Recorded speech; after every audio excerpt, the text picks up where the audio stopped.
for the people of Bastogne. Der Führer had had enough of the American resistance in the encircled town and was preparing the outlying areas for a final ground assault to break the resistance and capture Bastogne. Civilian targets would be hit indiscriminately, and numerous Bastogne citizens would be killed on this Christmas Eve, buried in the rubble of their homes and shops.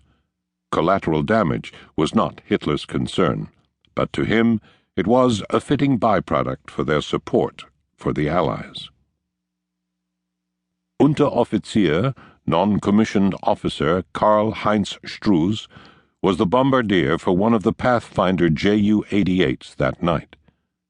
His Ju-88, tail number Z6FH, was part of the lead team of 6 aircraft. Their mission was to mark a target, which was the town of Bastogne on Christmas Eve, so that another team of bombers could release their payload accurately.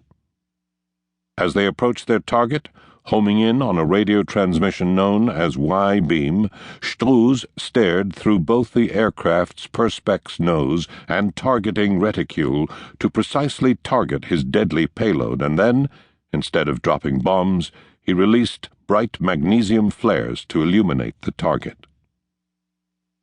Bomber Z6FH had a young but experienced crew.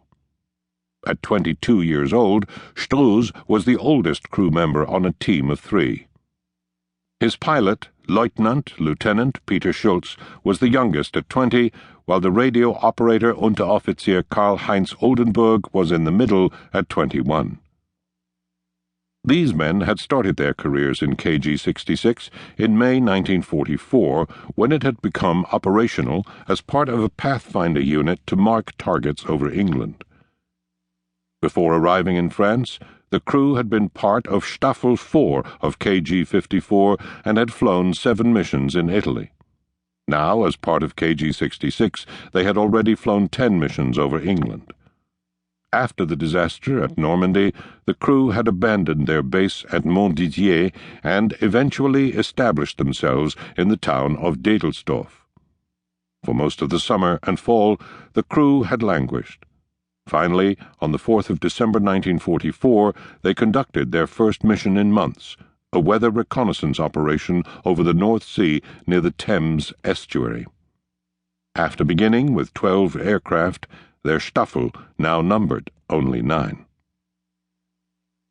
Several days after making a weather reconnaissance mission over the North Sea, the crew of bomber Z6FH had received the news that Hitler was planning a major winter offensive to steal the initiative from the Allies on the Western Front. This had rekindled morale among the crew, and now they were going to fly night operations against tactical targets, just as the older pilots had done during the heady days of 1940 and 1941.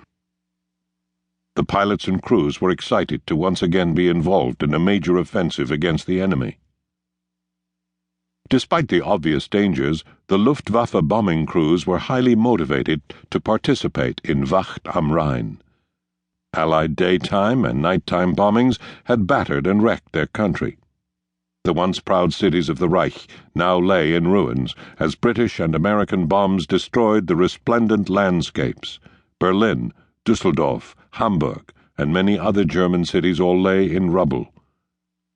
In the eyes of many German soldiers and pilots, the Americans and the British were violating the laws of war as they targeted innocent civilians, and now the Germans were given an opportunity to even the score. Major Schmidt, the commander of KG-66, had delivered the orders to the Staffel 1 and its commander, Oberstleutnant First Lieutenant Piotta. The operations officer, Oberstleutnant Herberstreit, then typed up the mission. The mission would take place on Christmas Eve, and their target was a crossroads town in Belgium where the Wehrmacht armed forces had surrounded a lone American division currently defending Bastogne. 12 Ju-88s left the aerodrome at Dedelsdorf and headed west. The sun had already slipped below the horizon as the aircraft assembled into an echeloned formation. When they had completed the mustering, the 6 Pathfinder Ju-88s flew ahead. Struze looked out over the horizon as he tracked his bomber's progress.